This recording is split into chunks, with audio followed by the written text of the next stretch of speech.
No people, welcome back to Wake Up Woodward. We appreciate you guys for kicking off the day with the Woo crew. We got 4 to start in 5, and we got the 6 man in the building. That dude Justin, KG's in the building, Detroit's #1 draft pick. We got Woodward Sports MVP, JB Smooth in the TD booth. Tuesday is just around the corner. Get the chicken. We got our credentialed Lions+Tigers reporter and writer. That is Matt Broder. Hi. Hey, and it's your boy Brandon Dent, a.k.a. Detroit Kool-Aid. Your credentialed Pistons reporter. And you know what, guys? What? Shout out to Jan in the chat. Listen to Jan, okay? She says, caress the like button. Thank you. Go on ahead. Do it for her birthday. Hey, do it for her birthday. Caress, satisfy, smash. Whatever your preference is. Do it go for ahead Trey and Songz. do that. Me and Trey Songz got beef. Yeah. We're gonna tell that story one day. Chin music. Trey Songz, You chin know music. what? Yeah. Kool-Aid, a little slightly off topic here. Yes, sir. But we're getting into basketball. So hypothetically, Klay Thompson and Draymond Green become available to the Pistons. Which would you rather have? Would you rather have Klay Thompson or Draymond Green? Man, part of me wants to go the defensive thing and say, you know what? We need the toughness. We need the defense. We need what Draymond can bring. But the Pistons need shooting. We kind of talked about it, and you guys are right, in my opinion. It's just a matter is Klay going to be that consistent shooter, or is he going to be another Bojan Bogdanovic if you bring him in here? And that's my one worry. I do believe that if you bring in Draymond, he will be able to give you something of value on the defensive end. I don't know what he's going to give you shooting-wise. Don't know what he's going to give you if he wants to over-dribble the ball. So I don't know, man. Part of me.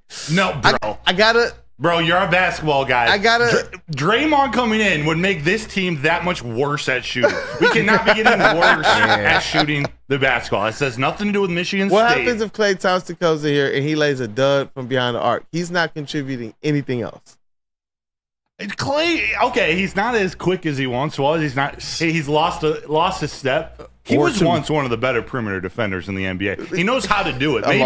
Maybe he can coach up Asar, coach up Marcus Sasser. Maybe not for the money that the contract he probably signed, but I see where you're going. For the sake of shooting, though, man, it's a great question. Yeah. It is a great question because I want to be able to say Klay. I want to be able to believe that he'll come in here and he'll be that guy from behind the arc. Maybe not what he once was, but somebody can come in here and be a consistent 37% three-point shooter.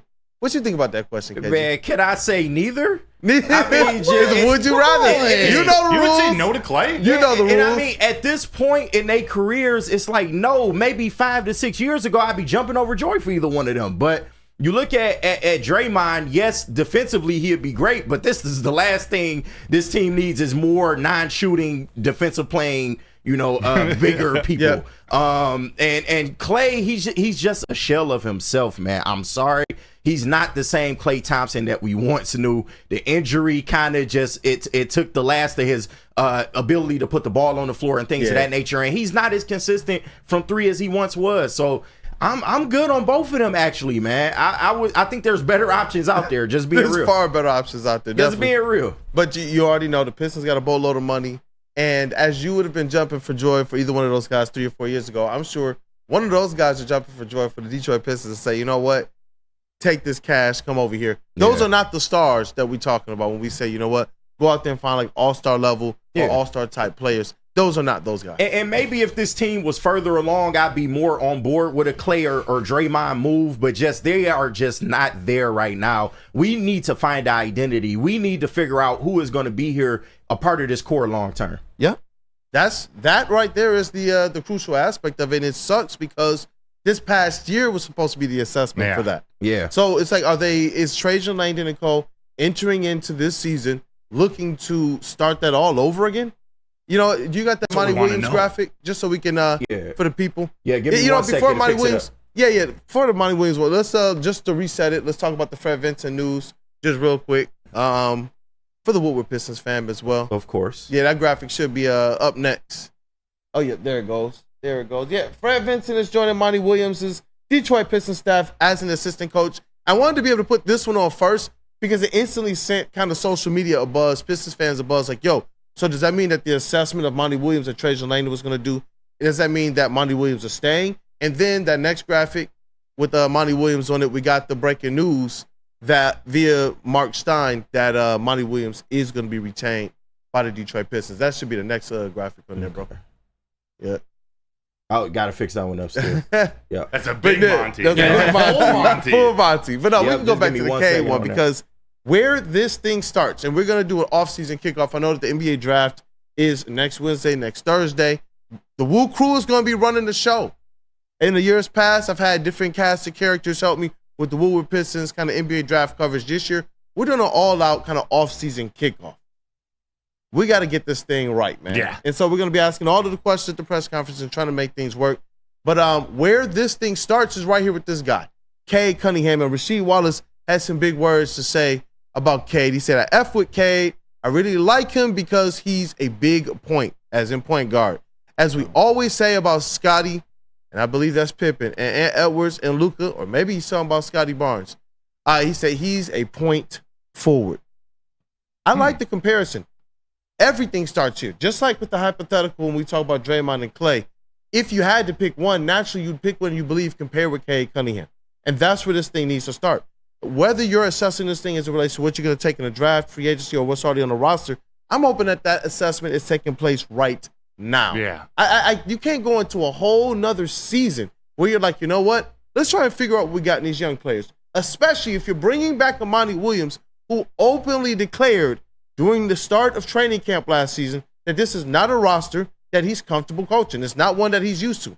Whether he's looking to say, you know what, let me at this stage of my career going ahead and try and make this thing work now, maybe go in here right now in my career and try and change my philosophies and change my style of coaching, I just don't see him necessarily doing that personally. So I do believe that this is a situation where you want to be able to get this thing off the ground and running the right way sooner rather than later. Not that you want to rush Trajan Langdon's process, but why run back what we just saw this previous season? Do you look at, with the two teams in the finals right now, are they a blueprint to anything that the Pistons should be trying to do? We talk about Cade and Luka, the comparison here from Rasheed Wallace. Do they need to go look in the Kyrie type of realm? Obviously, nobody's like Kyrie, but that type of, playmaking, scoring point guard, or do you go the true team route, the Boston route, where you got Cade, whether he's Jason Tatum or 1B and Jalen Brown, however you want to, whoever is the 1A or 1B, and then put these really good, perfect fits around them with Kristaps, with Sam Hauser and Peyton Pritchard and Jrue Holiday, which I would have loved on the Pistons last year, but nonetheless, what route do you take, or what do you pull from the two teams in the finals this year? Yeah, it's the identity. KG said it earlier. The identity of the players that the Boston Celtics have: defense, rebounding, hustling, kind of giving that little bit of an extra edge on defense, not really afraid if they get a foul, making sure they're not giving up and ones.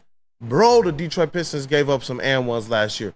That's kind of the identity that I would like the Detroit Pistons to be able to adopt. And it's not one that we are, that we're like unfamiliar with, because it's what the identity of every winning Detroit Pistons team. Yes. That's what we want out of them. And that's what I like more. Like you can say a lot about the offense of the Boston Celtics, but more than anything, seeing how their defense has made a huge difference in the series, honestly, I just sit back and I'm just like, yo, I remember that. It's like, what I mean? It's like that Leonardo DiCaprio meme where he's just pointing like, bro, I really remember that. Like, I remember those times here in Detroit. I wanted to get back to that way. They stepped out there in the court and we knew, even if the Pistons going to score 85 back in that day, they're still going to win 85 to like 70. Yeah. I want that identity back on this Detroit Pistons. You remember that feeling almost more than individual games. Yeah, it was funny. Knowing like everybody pregame is talking. It didn't matter if it was regular season, playoffs, finals. The Pistons ain't going to be able to score. The Pistons aren't going to be able to score. The Pistons aren't going to be able to score. And knowing, sitting back, just chuckling as a fan, as a young fan, knowing you don't know what defense is. It's like y'all lost some aspect of what the game is. They were going there and vice grip teams, and it was beautiful basketball. Well, everyone on the outside talks about their inability to score. The teams that they're playing in the 24 hours leading up to playing those Pistons teams, they are with the trainers. They are taking their vitamins. They're getting massage. They're doing anything they can to be as rested as possible, because whenever you were going up against those Pistons teams, it was war for 48 minutes. Yeah. It was the worst game of your season, the most miserable game to play. You come into Detroit, or Detroit comes into your house, yep. You have to be ready for war.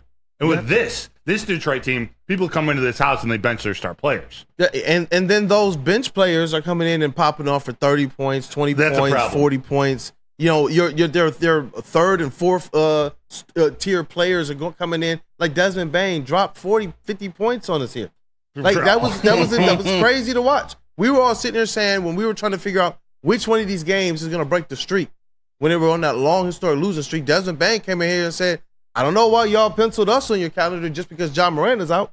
And he dropped a bucket on our heads, man. It was crazy to be able to see something like that. And it's just like, you know what? If they had a little bit more of an identity, a little bit more of an edge, a little bit more of a flair, and sometimes that does have to be taught. It does. A lot of times players are worried about fouls, they're worried about trying to play the game the right way, and sometimes playing the game the right way is your coach being able to put you in a position to have that right amount of edge. That's what we liked about Larry Brown. The Pistons played defense before him, but it got a little bit nastier, a little bit grittier, a little bit dirtier when Larry Brown took over the reins. It wasn't just what he did to unlock Chauncey Billups as a player, and this is why we got Monty Williams up here right now.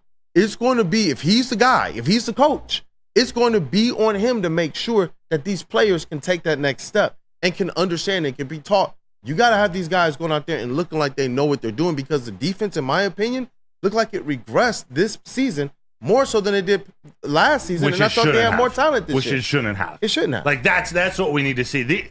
I don't buy that any of these players are Killian Hayes, okay, bust. Yeah. But there's too much talent with these guys. Even if, hypothetical, even if Ivy's not the guy in Detroit, he's still talented. Like, he's a player that shouldn't look how he's looked or be used how he's be used, or the lack of use. Like, Asar Thompson, yes, he has some struggles offensively, but he's coordinated. It doesn't look ugly. He's just not there yet. Like, these are players that I think can truly develop into something. And that's now on Monty and this coaching staff. That's part of when we heard about him coming, and Jarrett Jack and now Vincent. Like this is, we need to see that now. If Monty is the guy, whether he gets, commitment for this full season upcoming, or does he start on the hot seat, I don't know. We better see development from the very start. Like, we need to see these guys getting better. Yeah. And that's what, obviously a lot of the young guys are talking about, the exit interviews. Cade Cunningham was one of the ones really championing this, putting out there what his weaknesses were, what he knows he needs to improve on. Obviously, he said the turnovers, the ball handling, he needs to be a little bit tighter in defense. Those are the three things that he's focusing on, and he gets to go into this offseason with that being his only focus. Not recovering from injury, not rehabbing from a surgery, not resting all summer. This is the first summer of his NBA career where he's able to just go in, knowing now what the NBA is, knowing that he can perform in this NBA, and just do work. He can work out all summer to add to his game rather than just get back on the court. And that to me that needs to be the theme of the Detroit Pistons. All of these guys work to get better this year. Everybody is going in healthy. Obviously, Simone Fontecchio is the only one that really had some type of a serious injury that required surgery, but he's going to be back in no time. Go out there and work to get better. I like what they have in Simone Fontecchio. More of those players, please. A lot more of those players. I like Asar Thompson, but he should be the only mold or archetype of player like that on this Pistons roster. When you start to have more than those guys on this team, it starts to make things a mess for Cade Cunningham, who needs the floor space. He don't need just shooters, but at least players that will cut. Y'all heard me cry and scream about that all season. Nobody cuts on this squad. Then you get a Simone Fontecchio, who does a lot of movement without the ball, and you saw the type of connection that he and Cade had instantly. When he is cutting, you see the type of connection and the type of way that the offense flows, and it's beautiful basketball for some small spurts. Yeah. For some small spurts. But that's the way you create space, by if you lack certain shooting skills, like, you create space by cutting, by adjusting your offense with movement, which they have the guys to do. There was way too much standing around, especially with a guy like Cade, who's such an elite passer. And absorbs the gravity, the whole entire defense, whether they are actually stepping to the middle or not. The defensive scouting report, y'all got to understand, is everybody has to keep an eye on Cade Cunningham. Because one pick and roll, and that guy, you look at his mid-range efficiency, Cade Cunningham can really hurt your team from the mid-range. I know that's weird to say in this era of NBA basketball, where the mid-range shot is supposed to be one of those ones that is like highly discouraged, one of the least efficient. But when Cade gets into that mid-range, whether it's him pulling up, or you guys already know it, that kind of pump fake hezzy, and then he gets all the way to the rack, or he can drop it off. He's deadly when he gets to that point. So defenses know everybody has to keep an eye, because it's not just a pick and roll guy. when they run a pick and roll with Cade Cunningham, the weak side defense has to be weary of the lob pass. So they have to step into the paint or at least make sure they're covering. And then the guy that's strong side on Cade, they have to do what's called drop into the paint because you got to stop penetration and you got to force a kick out to the arc from Cade Cunningham. So it's like you got to make sure that this guy has the types of players that will know. Don't just stand in the corner. We've seen a lot of players kind of live and die here, basically off of just standing in the corners. With a Simone Fontecchio, if he's strong side and this defender steps toward Cade, Simone Fontecchio's cutting back door for the easy layup, the easy dunk. We need more of that type of stuff. More rim runs, more dribble handoffs, more action cuts, more dives, more motions, and get the types of players in here that can execute that. Whether they're vets or not at this point in time, just get those types of players in here. Absolutely. Absolutely. Can't wait to hear you talk about prospect number 5 for the Pistons tomorrow. I believe we're doing that at 9 o'clock. Yes, sir. That was a great breakdown. We're getting more into like the needs of these Detroit Pistons teams. I'm learning a lot from you, Kool-Aid. But you tell people before we get back and we start talking about Jake Bates and his massive leg. You know Tell what? them about all the shows coming up on Woodward Sports Network the rest of the day. Hey, you know, I'm excited about this next segment. We're talking about Mr. Jake Bates. And that's why I love Woodward Sports. I love the chat family. I love covering what matters to us and what matters to you guys as well. I know that Jake Bates has been a very, very popular topic here on the Wake Up Woodward show that you guys support Monday through Friday, 8 a.m. to 10 a.m. We appreciate you guys for doing that. But I hope that you guys stay tapped in with the rest of Woodward Sports because after us,